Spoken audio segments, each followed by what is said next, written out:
Everyone, welcome to the Taj classes. आज हम एक नया टॉपिक लेजर समझेंगे। अभी तक जनरल एंट्री में हम जैसे जैसे किसी बिजनेस में कोई ट्रांजैक्शंस होता था, हम वैसे वैसे उसका एंट्री जनरल बुक में करते जाते थे।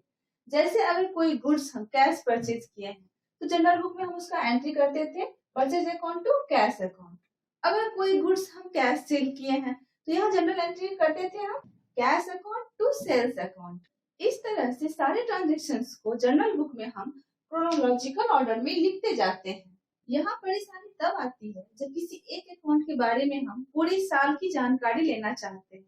जैसे हम ये जानना चाहते हैं कि पूरे साल में हमारा किस किस ट्रांजेक्शन के कारण कैश हमारे पास से गया है या किस किस ट्रांजेक्शन में कैश हमारे पास आया है, या हम ये जानना चाहते हैं कि पूरे साल हमने कितने परचेज किए, कितने सेल किए। इन सब की जानकारी लेने के लिए हमें पूरा जर्नल बुक पलट पलट के देखना पड़ेगा, जिससे काफी परेशानी होगी। इस परेशानी से बचने के लिए हम जर्नल एंट्री में जो जो ट्रांजेक्शन्स हुए हैं उस सारे ट्रांजेक्शन्स का एक अलग अकाउंट बना लेते हैं। जैसे परचेज का एक अलग अकाउंट बना लेते हैं, कैश का एक अलग अकाउंट बना लेते हैं, सेल्स का एक अलग अकाउंट बना लेते हैं। जितने भी ट्रांजेक्शन्स हुए हैं जनरल बुक में सबका एक अलग अलग अकाउंट बना लेते हैं। परचेज से रिलेटेड जितने भी ट्रांजेक्शन्स हैं उसे हम परचेज अकाउंट में डाल देंगे। कैश से रिलेटेड जितने भी ट्रांजेक्शन्स हैं उन सबको हम कैश अकाउंट में डाल देंगे। इस तरह जनरल बुक में जितने भी ट्रांजेक्शन्स हुए हैं उन सब ट्रांजेक्शन्स का एक अलग अलग अकाउंट बनाकर उससे रिलेटेड सारे ट्रांजेक्शन्स को उसमें रिकॉर्ड करना ही लेजर पोस्टिंग कहलाता है। जनरल बुक को हम the book of original entry कहते हैं या इसे हम फर्स्ट एंट्री करते हैं। जब भी कोई ट्रांजेक्शन होता है तो उसका सबसे पहले रिकॉर्ड हम जनरल बुक में करते हैं। लेजर को हम द बुक ऑफ प्रिंसिपल या फाइनल एंट्री करते हैं, क्योंकि इसके हेल्प से ही फाइनेंशियल स्टेटमेंट तैयार किया जाता है। अब हम लेजर का फॉर्मेट देखते हैं। यह लेजर का फॉर्मेट है। सबसे पहले हम नेम ऑफ द अकाउंट लिखते हैं। जैसे अगर हम कैश अकाउंट बना रहे हैं तो यहाँ पर हम कैश अकाउंट लिखेंगे। अगर हम परचेज अकाउंट बना रहे हैं तो यहाँ पर हम परचेज अकाउंट लिखेंगे। उसके बाद सबसे फर्स्ट कॉलम डेट का आता है। जर्नल बुक में जिस डेट को ये ट्रांजेक्शन हुआ है उस डेट को हम यहाँ नोट करते हैं। पार्टिकुलर में हम जो अकाउंट यहाँ बना रहे हैं उससे रिलेटेड जो दूसरा अकाउंट है उसका नाम हम लिखते हैं। तीसरा कॉलम जेएफ जर्नल फोलियो का है। जर्नल बुक के जिस पेज नंबर का ट्रांजेक्शन हम यहाँ रिकॉर्ड करते हैं उस पेज नंबर को हम यहाँ नोट करते हैं। चौथा कॉलम अमाउंट का है जिसमें कि हम डेबिट अमाउंट लिखते हैं। इस तरह से जो भी अकाउंट हम यहाँ बना रहे हैं उससे रिलेटेड सारे डेबिट ट्रांजेक्शन को हम डेबिट साइड दिखाते हैं और उससे रिलेटेड सारे क्रेडिट ट्रांजेक्शन को हम सेम उसी तरह से क्रेडिट साइड दिखाते हैं। अब एक जर्नल एंट्री का हम लेजर पोस्टिंग करके इसे और अच्छी तरीके से समझते हैं। ये आपका क्वेश्चन है।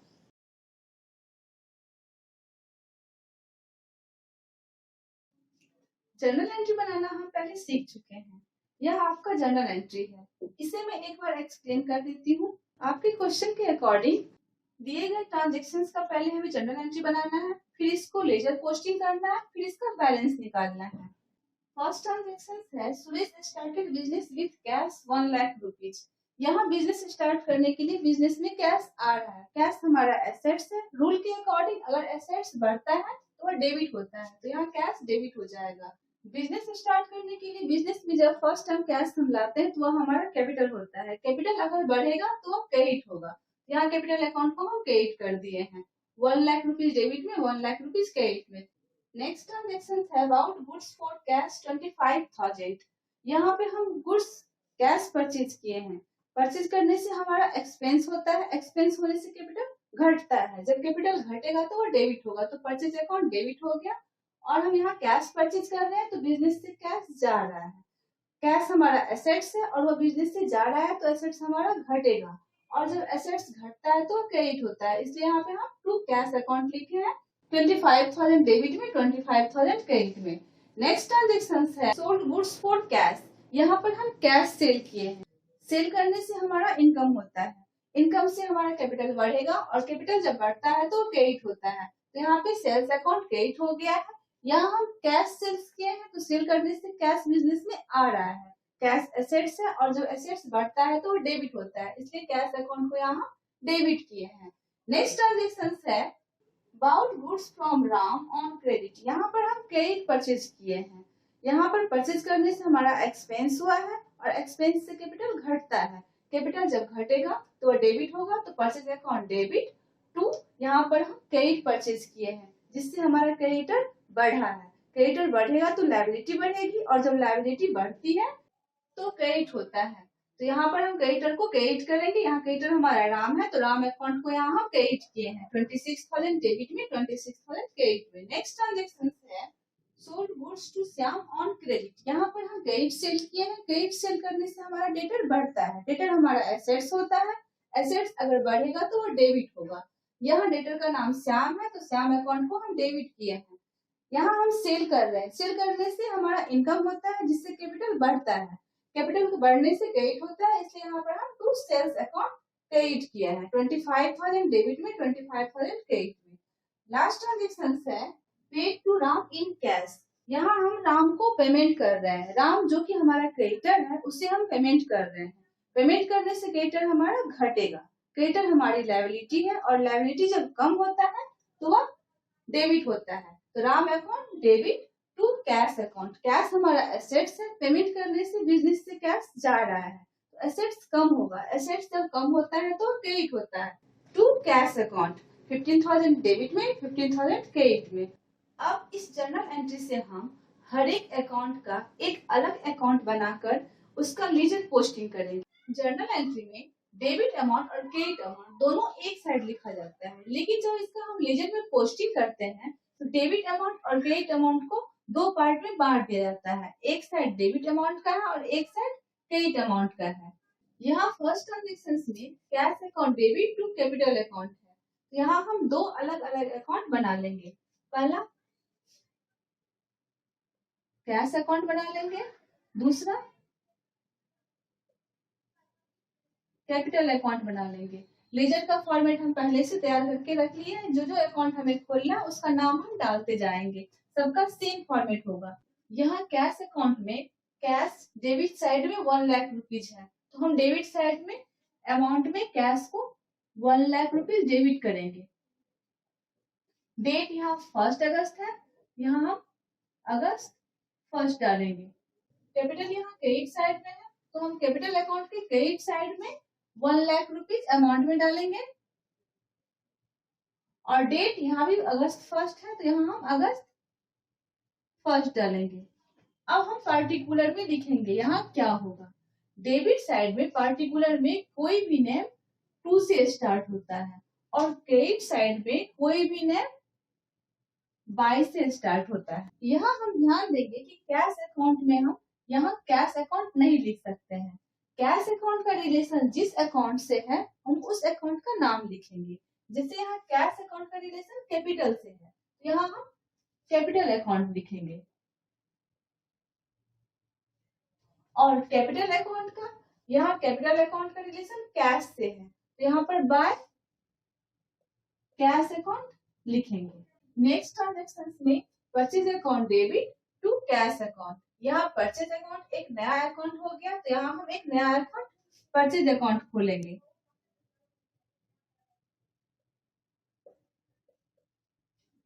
परचेज अकाउंट यहाँ डेबिट साइड है तो परचेज अकाउंट के डेबिट साइड में हम अमाउंट 25,000 डालेंगे। यहाँ डेट क्या है अगस्त 12, यहाँ अगस्त 12 to cash account. Cash credit side में है, कैश अकाउंट हमारा पहले से खुला हुआ है तो कैश अकाउंट के क्रेडिट साइड में 25,000 हम डालेंगे। यहाँ 25,000 डेट क्या है 12 अगस्त तो यहाँ पर डेट हम 12 अगस्त डालेंगे। अब परचेज का रिलेशन किससे है कैश से तो परचेज अकाउंट में हम यहाँ टू कैश अकाउंट लिखेंगे और इस कैश का रिलेशन परचेज से है तो कैश अकाउंट में यहाँ हम क्रेडिट साइड हम बाय से स्टार्ट करते हैं तो यहाँ पर by purchase account. Next transaction है cash account debit to sales account. यहाँ सेल्स अकाउंट एक नया अकाउंट आ गया है तो सेल्स अकाउंट के नाम से हम लेजर अकाउंट बनाएंगे। यहाँ सेल्स अकाउंट यहाँ क्रेडिट साइड में है तो सेल्स अकाउंट के क्रेडिट साइड में हम यहाँ 35,000 अमाउंट डालेंगे। यहाँ डेट है 15 अगस्त का, अगस्त 15। यहाँ कैश अकाउंट हमारा पहले से खुला हुआ है। कैश अकाउंट के डेबिट साइड में 35,000 अमाउंट है, तो हम कैश अकाउंट के डेबिट साइड में 35,000 अमाउंट डालेंगे। डेट हो गया अगस्त 15, अगस्त 15। अब कैश अकाउंट यहाँ रिलेटेड है सेल्स से, तो यहाँ पर हम लिखेंगे टू सेल्स अकाउंट, और सेल्स अकाउंट में सेल्स अकाउंट रिलेटेड है कैश से, तो लिखेंगे by cash account. Next transaction है purchase account debit to Ram account. Purchase account हमारा पहले से खुला हुआ है और परचेज अकाउंट के डेबिट साइड में 26,000 है, तो हम परचेज अकाउंट के डेबिट साइड में 26,000 लिखेंगे। डेट है अगस्त 21, अगस्त 21। और to Ram account, Ram account यहाँ एक नया अकाउंट आ गया है, तो हम राम अकाउंट के नाम से एक लेजर अकाउंट खोलेंगे, राम अकाउंट। राम अकाउंट यहाँ क्रेडिट साइड में है 26,000, तो हम राम अकाउंट के क्रेडिट साइड में 26,000 लिखेंगे। डेट है अगस्त 21, यहाँ पे अगस्त 21। अब राम अकाउंट यहाँ रिलेटेड है परचेज अकाउंट से, तो यहाँ पर हम लिखेंगे बाय परचेज अकाउंट, और परचेज अकाउंट में रिलेटेड है ये राम अकाउंट से, तो to Ram account. Next transaction है Shyam account debit to sales account. Sales account हमारा पहले से खुला हुआ है। सेल्स अकाउंट के क्रेडिट साइड में 25,000 है, तो हम सेल्स अकाउंट के क्रेडिट साइड में 25,000 लिखेंगे। डेट अगस्त 25, अगस्त 25। दूसरा श्याम अकाउंट, यहाँ श्याम अकाउंट एक नया अकाउंट है, श्याम अकाउंट के नाम से हम एक नया लेजर अकाउंट बनाएंगे। यह जगह कम है, तो श्याम अकाउंट हम यहाँ बना देते हैं।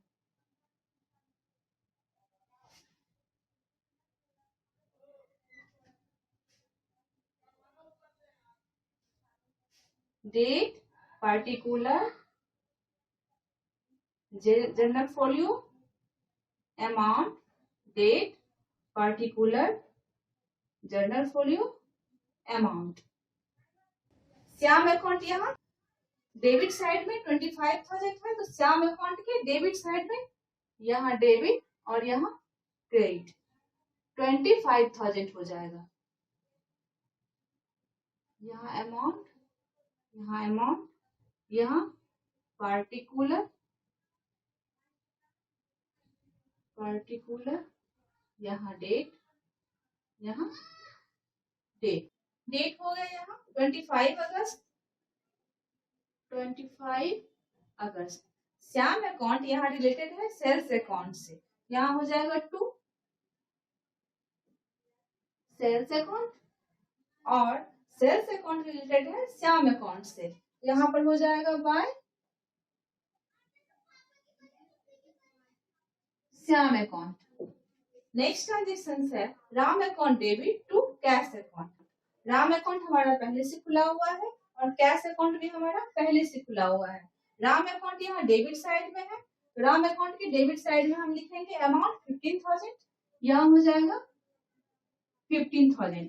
डेट है अगस्त 30, अगस्त 30। To cash account credit side में है, तो यहाँ पर हम क्रेडिट साइड में लिखेंगे 15,000 रुपीज। डेट अगस्त 30।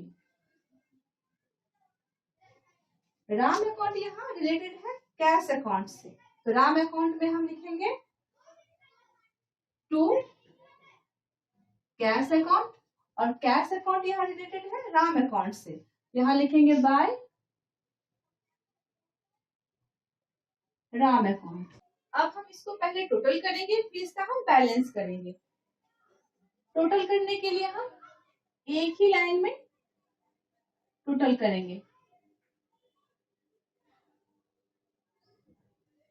अकाउंट्स में जब भी हम टोटल करते हैं तो वो लाइन एक ही होना चाहिए। अब हम डेबिट साइड का टोटल अमाउंट ऐड करेंगे और क्रेडिट साइड का टोटल अमाउंट ऐड करेंगे। जिस साइड का अमाउंट बड़ा होगा उस अमाउंट को हम दोनों साइड टोटल अमाउंट में लिखेंगे। डेबिट साइड हो रहा है 1,35,000 और क्रेडिट साइड हो रहा है 40,000। तो डेबिट साइड का अमाउंट हमारा बड़ा है तो डेबिट साइड लिखेंगे हम 1,35,000 और इसी अमाउंट को हम यहाँ लिखेंगे 1,35,000 और जो रेस्ट बैलेंस अमाउंट हमारा बचेगा यहाँ 40,000 है और टोटल है 1,35,000। तो बैलेंस कितना बचेगा 95,000। 95,000 हमारा यहाँ बैलेंस बचेगा। इसको हम लिखेंगे by balance CD. Balance CD means carry down. इस अमाउंट को हमें आगे ले जाना है कैरी करके। यहाँ पर हम बैलेंस सीडी लिखते हैं कैरी डाउन। फिर नेक्स्ट मंथ के फर्स्ट डेट को सितंबर फर्स्ट को इसको हम टू बैलेंस बीडी के नाम से लिखते हैं। बीडी मीन्स ब्राउट डाउन, जिससे ऊपर से लाया गया है 95,000 रुपीज। यह हमारे पिछले मंथ का बचा हुआ कैश है जिसे कि हम आगे लेके आए हैं। अब हम कैपिटल का टोटल करते हैं। टोटल हमेशा एक लाइन में होता है, एक रॉ में होता है। अब हम देखेंगे कि डेबिट साइड और क्रेडिट साइड में कौन सा अमाउंट ज्यादा बड़ा है। डेबिट साइड कोई अमाउंट है ही नहीं। क्रेडिट साइड 1 लाख है तो दोनों साइड 1 लाख हो जाएगा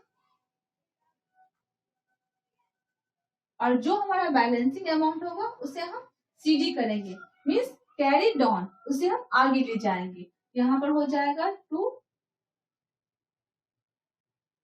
बैलेंस सीडी।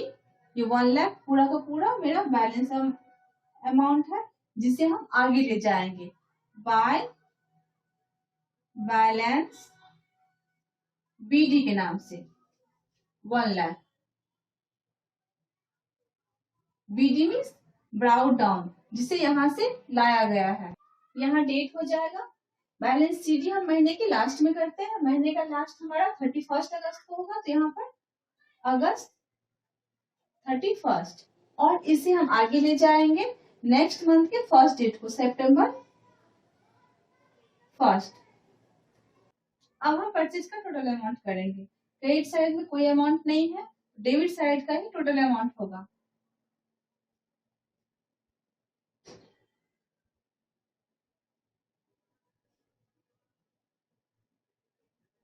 $51,000 यहाँ भी हो जाएगा 51,000। यहाँ बैलेंस हो जाएगा बाय बैलेंस सीडी। इसे हमें आगे ले जाना है तो कैरी डाउन लिखेंगे। यहाँ पर डेट हो जाएगा मंथ का लास्ट डेट 31 अगस्त। यहाँ बैलेंस हो जाएगा नेक्स्ट मंथ के फर्स्ट डेट को सितंबर 1 टू बैलेंस बीडी 51,000। अब हम सेल्स का टोटल करेंगे।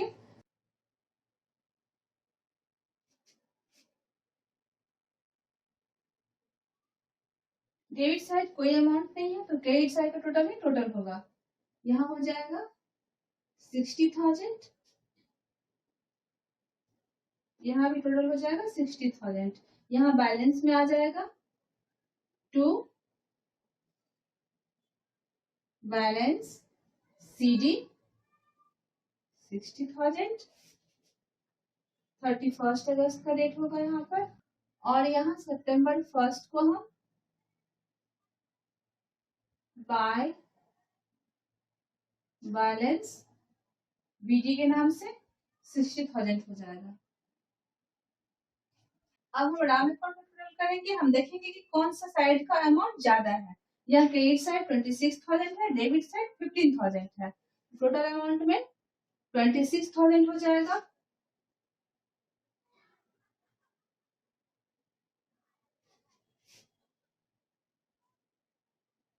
यहाँ बैलेंस अमाउंट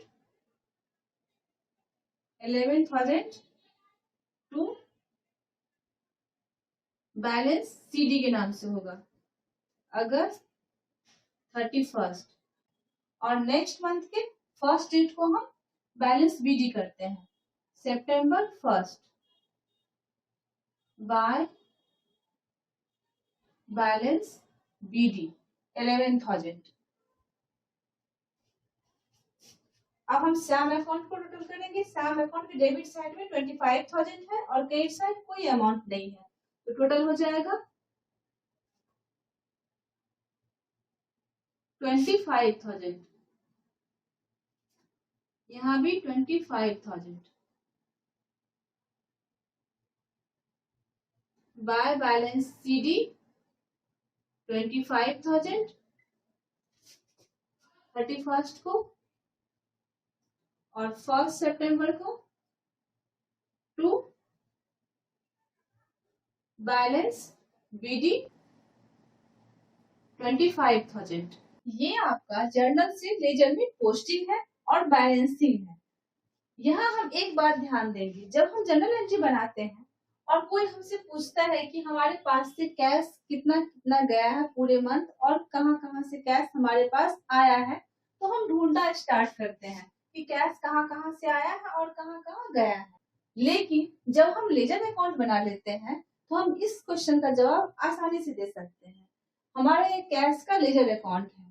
कैश हमारा एसेट्स होता है और एसेट्स अगर बढ़ता है तो वो डेबिट होता है। दैट मीन्स कि कैश के डेबिट साइड में जो भी अमाउंट है वो बिजनेस में आ रहा है और एसेट्स अगर घटता है तो वो क्रेडिट होता है।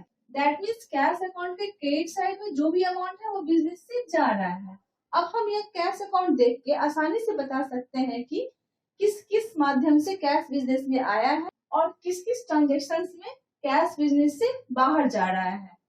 यहाँ कैपिटल अकाउंट है, बिजनेस स्टार्ट करने के लिए बिजनेस में कैश आया है। यहाँ सेल्स है, हम सेल किए हैं जिससे कैश हमारे पास आया है।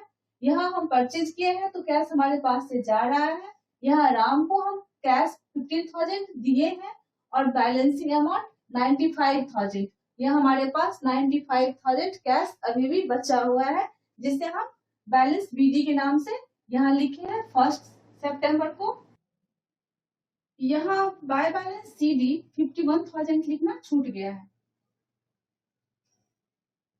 इस तरह लेजर अकाउंट के हेल्प से हम सारे ट्रांजैक्शंस को आसानी से समझ पाते हैं, इसीलिए इसे द बुक ऑफ प्रिंसिपल कहा गया है। लेजर अकाउंट के हेल्प से ही हम आसानी से फाइनेंशियल स्टेटमेंट तैयार करते हैं। आई होप आप जर्नल एंट्री का लेजर में पोस्टिंग और बैलेंसिंग अच्छी तरीके से समझ गए होंगे। Thank you.